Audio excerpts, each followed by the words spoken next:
number of refugees.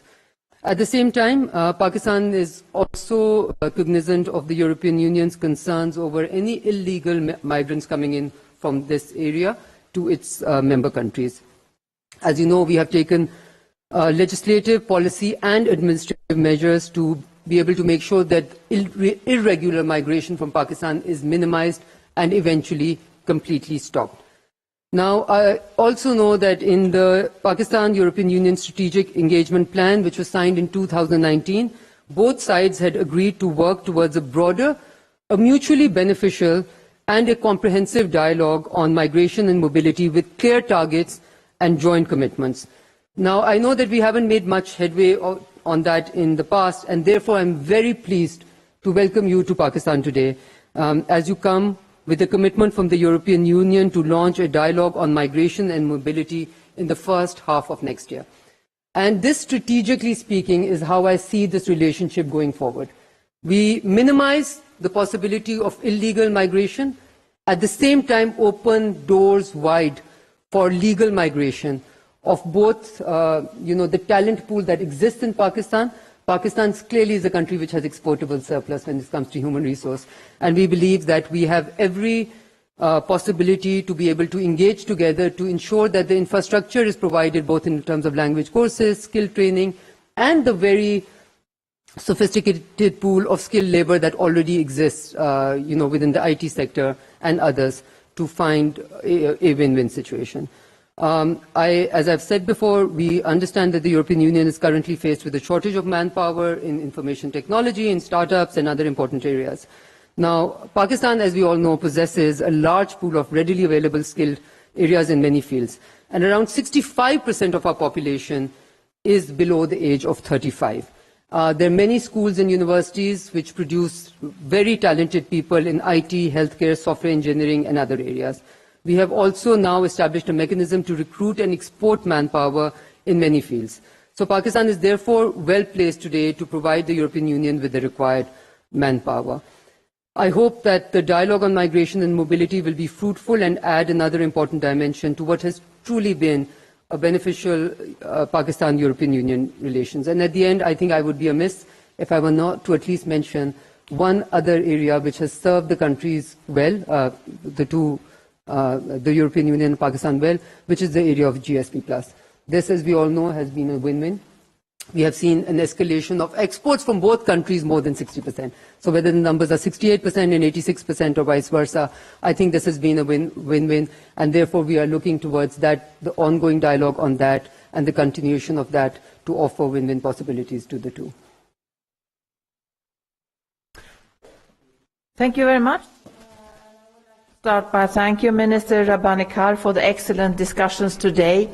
And can I also say to reply to your start that in my experience, many years as minister and also as a commissioner, lessons learned is never underestimate a female politician's strength, commitment and brilliance.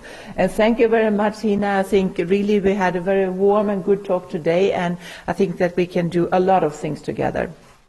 I would like to thank the Pakistani government and all the authorities also for the very warm welcome that I have received here, and for the very interesting visit that I did yesterday. What we are building on is 60 years of relations between the EU and Pakistan, and we have Pakistan is a very important and strategic partner for the European Union. And we have seen this good cooperation in many areas. You mentioned the trade, and I think this is an area we've seen a lot of a good outcome that we could do even more. And coming to my portfolio in Peshawar, I saw the efforts that authorities are making for good and sound border management, and the sophisticated counter-terrorism strategies that are being designed and implemented. And these efforts are unfortunately necessary, and I think they are well advanced. They illustrate the responsible approach of Pakistan as an influential actor and leading presence in the region. A stable security situation is in the interest of all, including beyond the region. So that's why this area of security is also an area where I would like to see a deeper cooperation between us two. When it comes to migration, the EU and Pakistan have a strong foundation of cooperation to stand on. And you mentioned the Afghan refugees. I think it's impressive, the generosity. And I would like again to thank you for how you have dealt with this very, very difficult situation with the Afghan refugees. And of course, there's a big of many differences, but also now in the European Union, we are experiencing 4.5 million Ukrainian refugees that are being hosted in homes. So these are challenges that we have to deal with. At the same time, also have the possibility and the strength to look into other areas of migration where we also need to cooperate. And you already mentioned many of those. I'm very happy that we together today can launch this dialogue, the comprehensive dialogue on migration and mobility. And it's about building on of course, the experience that we already have, the already good cooperation that we have on the EU readmission agreement and on legal pathways. But we can do so much more. The EU is an aging society. And we are lacking skilled workers in many areas and on many different levels. And I know that you are very well prepared to be a strong partner to us when it comes to legal migration. So I'm happy to explore that and intensify our cooperation on the legal migration. At the same time, it's important that we also make the distinguish between those that are eligible to stay and those that are not. And that's why we also need to work on counter-smuggling and irregular arrivals and step up on return and readmission. And I think this is two legs that we can do together. So I think really we have a good base to stand on, and we have the common energy and skills to really step up and deepen and broaden our cooperation. So thank you very much for the very good discussions today, and I'm really looking forward to continue on this dialogue and to be even more concrete in the different steps. Thank you, Madam Minister and Madam Commissioner. The two sides have agreed in advance to take 4 questions from the floor, and we will now open the floor for Q&A session. Yes, please. Thank you very much. Numani Shfaq Mughal, Parliament Times. Ms. Commissioner, illegal immigration is one of the biggest challenges for European Union. EU compensate certain countries, incentivize certain countries like Turkey and Morocco to stop illegal immigration. But this region of world and African region, these are the major source of illegal immigrants into Europe. Will there be any mechanism in future to incentivize Pakistan or other countries like Afghanistan to have better border management in order to stop inflow of illegal immigrants?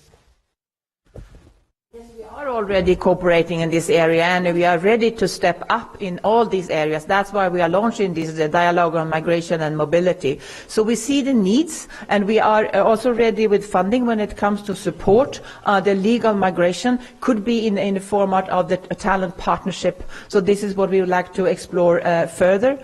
But we are also ready to support when it comes to the importance of fighting the smugglers and to reintegrate the returnees that have to go back when they're not eligible to stay. So in all these areas, we are also ready to step up our financial contribution and other ways to cooperate with Pakistan.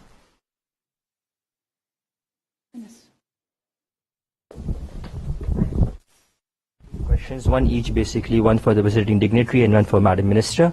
Firstly, ma'am, we've seen that Pakistan has hosted, as Madam Minister also mentioned, the most number of Afghan refugees.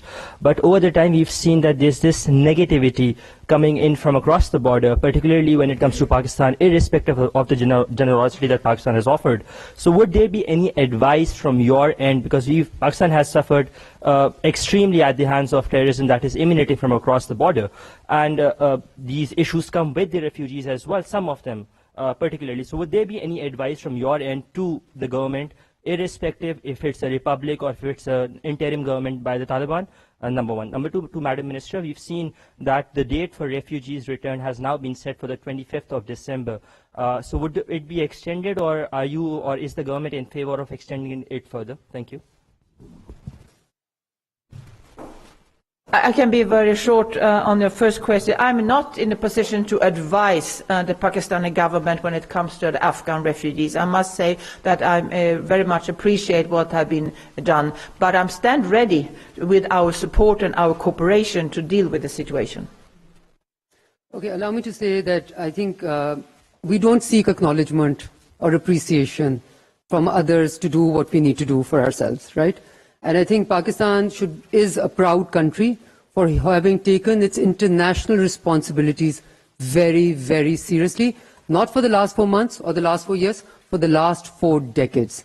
Now, are we looking for acknowledgement for that? Would that help our cause? I don't think so. What we're looking for is responsible behavior for our own sake and for the sake of a peaceful, stable region and neighborhood. So what we do for ourselves. So having, at least